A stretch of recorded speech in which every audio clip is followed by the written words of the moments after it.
Hello साथियों, नमस्कार, प्रणाम, दुआ सलाम। मैं हूं डॉक्टर लोकेश। स्वागत करता हूं आप सभी का एक और शानदार, जानदार, कमाल, फ्रेश, एनर्जेटिक सेशन में आप सभी दोस्तों का स्वागत है। तो प्यारे साथियों, आज हम बात करने वाले हैं कि भाई साहब नेट की तैयारी कैसे की जाए, जिससे मतलब क्या रणनीति रहती है नेट की तैयारी करने में कि आपका ऐसे एक चुटकियों में आपका नेट जेआरएफ पास हो जाए। और पूरी डिटेल्ड क्या है, कैसा एडमिशन प्रोसेस है, कितनी फीस लगने वाली है, रिजर्वेशन का क्राइटेरिया क्या होने वाला है, तमाम चीजें, कितना नंबर का पेपर होते हैं, कब एग्जाम होते हैं, ए से लेकर जेड तक एनटीए यूजीसी नेट के बारे में इस वीडियो में मैं आपको समझाने वाला हूं।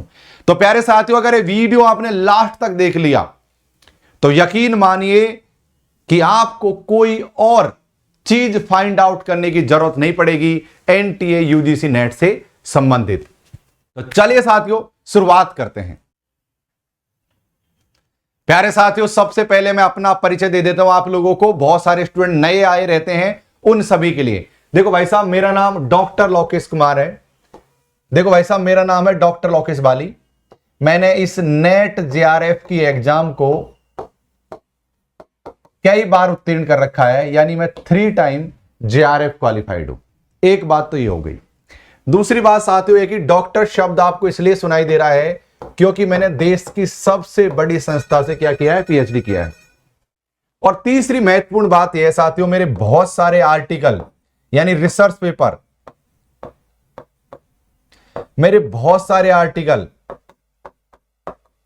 रिसर्च पेपर अलग अलग नेशनल और इंटरनेशनल जर्नल्स में छपते रहते हैं। आप लोग चाहो तो उनको गूगल कर सकते हो। इसका मतलब यह हुआ कि हायर एजुकेशन से जुड़ी हुई काफी मुझे अनुभव है और लगातार यह अनुभव मैं अपने आप का बढ़ाता जा रहा हूं। और इसी अनुभव के आधार पर मैं इस चैनल पर आप सभी को तथ्य और आंकड़े और डेटा के साथ आपको समय समय पर गाइड करते रहता हूं। तो अगर आप हायर एजुकेशन से संबंधित चीजों को जानना चाहते हैं, समझना चाहते हैं, आप चाहते हैं कि आपका जल्दी से जल्दी कैसे नेट जेआरएफ हो, मैंने कैसे पास किया है ऐसे क्विक तरीके से, अगर आप चाहते हैं कि आपका पीएचडी में सिलेक्शन हो, अगर आप चाहते हैं कि बेस्ट टॉपिक कैसे चुनाव किया जाए बेस्ट टॉपिक का, अगर आप चाहते हैं प्रपोजल सिनॉप्सिस कैसे बनाए जाते हैं, तो इन सभी के लिए आप राइट चैनल पर आए हो। इन सभी के बारे में मैंने यहां पर वीडियोज बना रखे हैं और समय समय पर बनाता रहता हूं।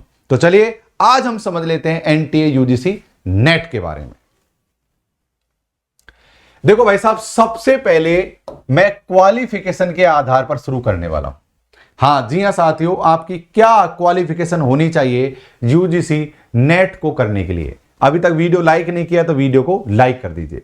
सबसे देखो बिगिनिंग से शुरुआत कर रहा हूं। जो जल्दीबाजी वाले हैं वो वीडियो से जा सकते हैं, मैं उनको रोक ही नहीं रहा हूं। लेकिन जो समझना चाहते हैं अंदर की बातें, टिप्स एंड ट्रिक्स, वो रुके रहो। एक एक चीज में आपको कहीं ना कहीं कोई हिडन ऐसी चीजें छुपी रहेंगी जो आपके लिए लाभकारी साबित हो सकती हैं। तो भाई साहब, सबसे पहले हम बात करेंगे आपकी क्वालिफिकेशन क्या होनी चाहिए। देखो, आप अगर एसटी, एससी, ओबीसी, ध्यान से सुनो, ओबीसी में नॉन क्रिमिलियर है तो आपको साथियों पीजी करते समय, पोस्ट ग्रेजुएशन करते समय 50% बनाना कंपलसरी है। तब आपके लिए प्यारे साथियों नेट की एग्जाम में आप योग्य रहोगे। जितने भी लोग सामान्य वर्ग के हैं, जितने भी दोस्त हमारे सामान्य वर्ग के हैं, उनको यहां पर 55% बनाने की आवश्यकता है पीजी करते समय। जैसा कि आप इस पीडीएफ में यहां पर देख रहे होंगे, जैसे कि कैटेगरी को एटलीस्ट 50% की आवश्यकता है और साथियों इनको यहां पर 55% की आवश्यकता है। एक बात समझ लगी? हां जी हां साथियों। और दूसरी बात, एडिशनल हिडन फीचर ये बता देता हूं कि अगर आपके पास यूजी करते हुए यानी ग्रेजुएशन करते हुए वो सब्जेक्ट नहीं है जिससे आपने पीजी किया है, या फिर आप अभी यूजी कर रहे हैं यानी ग्रेजुएशन कर रहे हैं और आप सब्जेक्ट बदलना चाहते हैं पीजी में, एमए करते हुए, एमकॉम करते हुए या एमएससी करते हुए, तो क्या आप असिस्टेंट प्रोफेसर के लिए एलिजिबल रहोगे? क्या नेट कर सकते हो? जी हां, कर सकते हो। तो अगर आपका कोई भी सब्जेक्ट हो जो आपका बीए या फिर यूजी में ना रहा हो, अगर उसके बाद आप एमए किसी अन्य सब्जेक्ट से एमए एमएससी एमको मतलब पीजी लगा लो आप से किया है तो आप प्यारे साथियों वैलिड रहेगा। ऐसी बहुत सी हिडन चीजें आगे बताने वाला हूं। तो आप क्वालिफिकेशन के बारे में समझ चुके हो। चलो भाई साहब आगे करते हैं। अब मैं बात कर लेता हूं कि फॉर्म भरते हुए फीस कितनी लगती है। जी हां साथियों, फॉर्म भरते हुए फीस कितनी लगती है, फिर बताऊंगा कितने फॉर्म भरे जाते हैं, क्या भरे जाते हैं। देखो प्यारे साथियों, अगर आप सामान्य वर्ग से हैं तो आपको 1000 रुपए फीस देनी पड़ेगी। अगर आप साथियों यहां पर ईडब्ल्यूएस हैं और ओबीसी हैं, दोनों ध्यान से देखो, ईडब्ल्यूएस और ओबीसी दोनों, ईडब्ल्यूएस हैं और ओबीसी हैं तो आपको 500 रुपए फीस देनी पड़ेगी। अगर आप एसटी एससी से आते हैं तो आपको 250 रुपए फॉर्म फिल करते हुए फीस यहां पर देनी पड़ेगी। देखो इस चैनल पर जितनी भी बातें बताई जाती हैं वो सब बातें आंकड़ों के साथ बतलाई जाती हैं। किसी भी प्रकार का भ्रम यहां पर फैलाने की कोशिश नहीं की जाती है, क्योंकि मैं यहां पर ऑथेंटिक चीजों को ही लेकर आता हूं। इसीलिए तो प्यारे साथियों आप लोगों का प्रेम इतना अच्छी तरीके से मिल रहा है। वीडियो लाइक कर दिया, कर दीजिए यार, कर दीजिए। आप ही से कह रहा हूं, अरे बड़े भाई कर दो, कर दो, कर दो। जितनी भी महिला शक्ति देख रही है क्लास को, आप भी कर दीजिए लाइक। कर दिया, शेयर भी कर दो अगर आपका मन कर रहा है तो, कोई ग्रुप में अच्छा रहेगा। आगे बढ़ते हैं। अब हम एग्जाम के पैटर्न को यहां पर समझने की कोशिश करते हैं कि भाई साहब एग्जाम का क्या पैटर्न हमारा होने वाला है।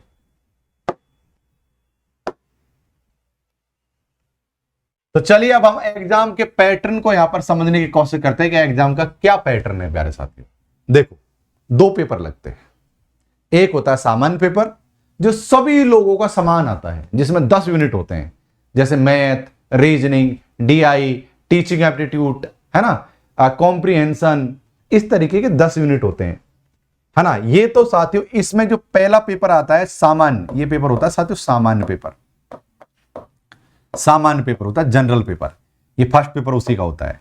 इसके साथियों ये कितने नंबर का होता है, 100 नंबर का होता है और 50 क्वेश्चन आते हैं प्रत्येक यूनिट में से। जैसे 10 यूनिट है ना, यहाँ पे मैंने आपको बताया 10 यूनिट है, यहां पर 10 यूनिट, प्रत्येक यूनिट में से 5 क्वेश्चन आते हैं। जैसे 5 क्वेश्चन मैथ के आगे, 5 क्वेश्चन रीजनिंग के आगे, 5 क्वेश्चन डीआई के आगे, यानी कि आपको यहां पर 5-5 क्वेश्चन देखने को मिलते हैं।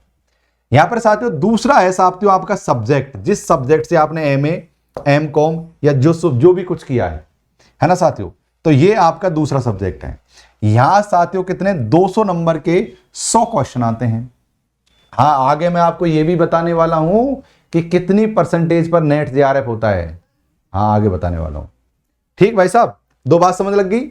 ओके, 3 घंटे का पेपर होता है, इसलिए कोई चिंता की बात नहीं है, बहुत ज्यादा आपको समय मिलता है। समय कतई कम नहीं है, समय बहुत ज्यादा है, बहुत अच्छा समय है। अब हम बात कर लेते हैं मीडियम ऑफ क्वेश्चन पेपर। किस मीडियम में आपकी एग्जाम लगती है, यानी क्वेश्चन पेपर का कौन सा मीडियम होने वाला है।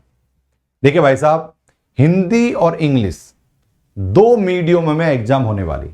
अब आप लगेगा कि सर हमने तो हिंदी भर दिया है, हमें तो इंग्लिश नहीं मिलेगी, हमने इंग्लिश भर दिया हिंदी नहीं मिलेगी। ऐसा नहीं है, आप ऑनलाइन एग्जाम दोगे। हाँ, एक बात यह है कि इसकी एग्जाम ऑनलाइन लगने वाली है।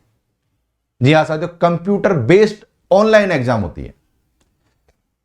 तो क्या है, वहां पर आपके लिए ड्यूअल लैंग्वेज के ऑप्शन रहते हैं। चाहो तो आप हिंदी में देख सकते हो क्वेश्चन को, चाहो तो आप इंग्लिश में देख सकते हो। और यह भी हो सकता है कि आप किसी पर्टिकुलर क्वेश्चन को हिंदी में देख सकते हो, किसी पर्टिकुलर क्वेश्चन को ही इंग्लिश में देख सकते हो। यानी आपके लिए पूरा फ्रीडम है,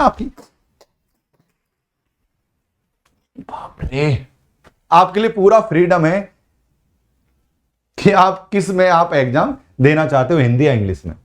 ठीक, अब हम बात करते हैं साथियों आपकी एज लिमिट के बारे में। अब मैं बात कर लेता हूं कितनी उम्र आपकी होनी चाहिए। देखो, अगर आप नेट के लिए अप्लाई, अब नेट और जेआरएफ का अंतर भी समझाने वाला हूं, रुक तो जाओ महाराज। नेट और जेआरएफ में क्या होता है, जो व्यक्ति नेट यानी असिस्टेंट प्रोफेसर के लिए अप्लाई करेगा उसके लिए कोई एज लिमिट नहीं है, नो अपर एज लिमिट।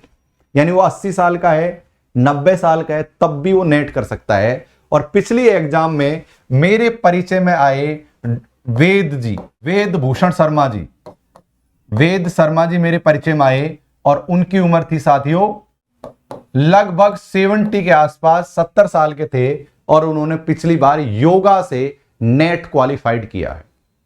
जी हाँ साथियों, मेरे पास उनका सर्टिफिकेट भी है और आज भी हमारी बातचीत होती रहती है। तो वेद शर्मा जी ने 70 साल की उम्र में नेट पास किया है साथियों। एक बार इसमें मतलब अपर एज लिमिट कुछ नहीं होती। इसके बाद में साथियों जेआरएफ, देखो अगर आप एसटी, इधर देखो, ध्यान से देखो, ध्यान से ध्यान से ध्यान से ध्यान से ध्यान से ध्यान से ध्यान से ध्यान से ध्यान से, अगर आप एसटी, एससी, ओबीसी और सभी वर्ग की महिलाएं, इधर ध्यान से, सभी वर्गों की महिलाएं हैं, तो आपको प्यारे साथियों जेआरएफ करते समय उम्र कितनी चाहिए? मैक्सिमम 36 साल। एक्चुअली 35 साल होती, वो 35 साल होनी थी, लेकिन एक साल का यहां पर इन्होंने क्या दिया, इस कोविड की वजह से एक साल की छूट दे दी। तो अगर आप एसटी, एससी, ओबीसी और सभी वर्ग के महिलाएं हैं, यानी इसमें male, ST male, SC female, OBC male और सभी वर्ग की महिलाओं के लिए 36 साल की एज लिमिट दे रखी है जेआरएफ में। हां, और साथियों सामान्य वर्ग पुरुष केवल मेल, उसके लिए 31 एज लिमिट यहां पर दे रखी है। तो यार बहुत बड़ा मिथ होता है आपके मन में कि सर मेरी तो उम्र अभी 31 हो गई, 32 हो गई, मैं नहीं कर पाऊंगी। तो सारी महिलाओं को 36 साल की उम्र के लिए यहां पर लिख रखा है साथियों। आप यहां पर नहीं देखो तो ये देख लीजिए कि एंड टू वुमेन एप्लीकेंट्स, यानी सभी वुमेन को भी यहां पर यह फायदा दिया जाएगा। ओके, अब हम बात करते हैं रिजर्वेशन के बारे में कि भाई साहब कितना कितना रिजर्वेशन आप लोगों को मिला हुआ है। अब तो यार सब लोग कॉमन हो गए हैं, अब तो ना कोई ओबीसी रहा है, ना कोई एससी रहा, ना कोई एसटी रहा है, अब तो सब सामान्य हो गए। यानी अब तो सबको रिजर्वेशन मिलने लगा है, सभी कैटेगरियों को। देखो अगर आप एससी वर्ग से संबंधित हैं तो आपके लिए 15% सीटें फिक्स कर रखी हैं यूजीसी ने। अगर आप एसटी वर्ग के लोग हैं तो आपके लिए 7.5%, क्या साथियों, 7.5% रिजर्वेशन आपको मिला हुआ है। अगर आप ओबीसी हैं तो आपको साथियों 27% का रिजर्वेशन दिया है। अगर एनसी में अगर आते हैं तो आपको 27% का रिजर्वेशन मिला हुआ है।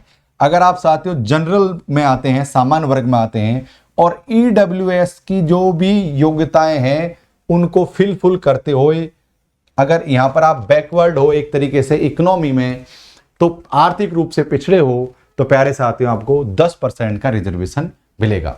तो मैं सामान्य वर्ग के विद्यार्थियों से कहना चाहूंगा कि आपके मन में हमेशा एक कंफ्यूजन रहता है कि सर हम सामान्य वर्ग से अप्लाई करें या फिर ईडब्ल्यूएस। देखो भाई, मैं जहां तक मेरी समझ कहती है, मुझे लगता है कि आपको ईडब्ल्यूएस से अप्लाई करना चाहिए।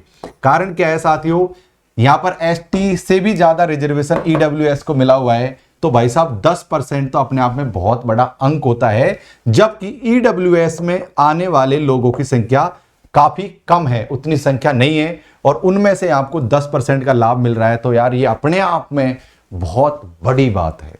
तो मैं ये कहना चाहूंगा कि सामान्य वर्ग के विद्यार्थी जो कंफ्यूज रहते हैं हमेशा ईडब्ल्यूएस में, जनरल में फॉर्म लगाने में, तो मेरे जहां तक दिमाग कहता है कि आपको ईडब्ल्यूएस की तरफ एक बार जाना चाहिए। यहां पर आपको काफी ज्यादा बेनिफिट देखने को मिलेगा।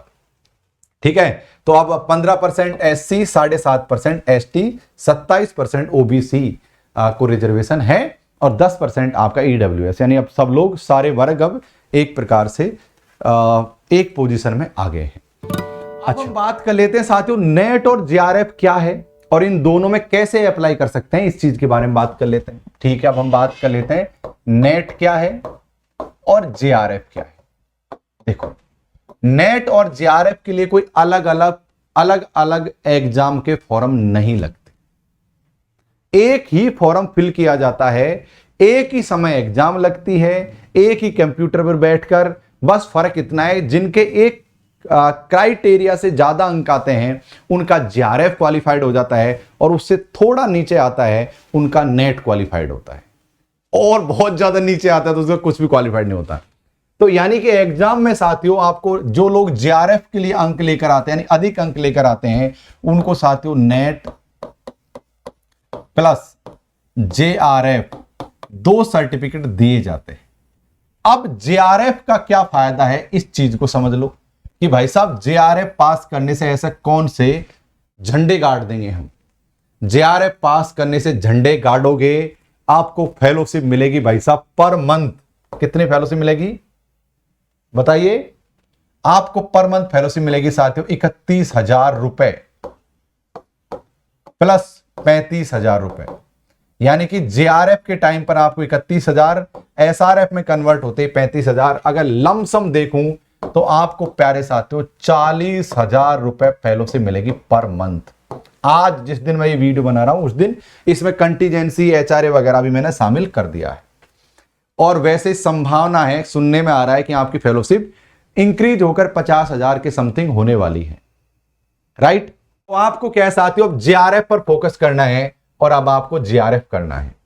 इससे क्या है कि आप असिस्टेंट प्रोफेसर के लिए भी एलिजिबल हो जाओगे और आपको भाई साहब मोटा अमाउंट भी आपको यहां पर मिलने वाला है। और आप फिर किसी भी यूनिवर्सिटी में, किसी भी कॉलेज में आप असिस्टेंट प्रोफेसर बन सकते हो। लेकिन सबसे बड़ा जो सवाल उठकर सामने आता है वो ये आता है कि भाई साहब अब तैयारी करें तो करें कैसे, क्या करें, किस तरीके से तैयारी करें? तो भाई साहब डॉक्टर लोकेश वाली का सूत्र देख लीजिए। आपकी लाइफ में इन चीजों का होना जरूरी है। मैं खुद 3 टाइम, ध्यान रहे, जेआरएफ क्वालिफाइड हूं 3 टाइम, और मेरा पहला जेआरएफ था, उसी के बिहार पर मैंने पीएचडी किया है। अब सुनिए मेरी बात। हां, जो भी विद्यार्थी इस समय एमए कर रहे हैं वो भी फॉर्म अप्लाई कर सकते हैं। उनके भी मान्य रहेगी नेट जेआरएफ, यानी एमए प्रवेश ईयर में है तब भी आप अप्लाई कर सकते हो, ध्यान रहे। ओके, देखो आपको मोटिवेट रहना पड़ेगा, आपको इनोवेशन करने पड़ेंगे, इमेजिनेशन करना पड़ेगा, नॉलेज बढ़ानी पड़ेगी, इंस्पिरेशन, विजन, आइडियाज, यानी काफी सारी चीजें हैं, उन पर आपको फोकस करना पड़ेगा तो आपको सफलता मिलती रही है। Thank you guys, love you all, शुक्रिया।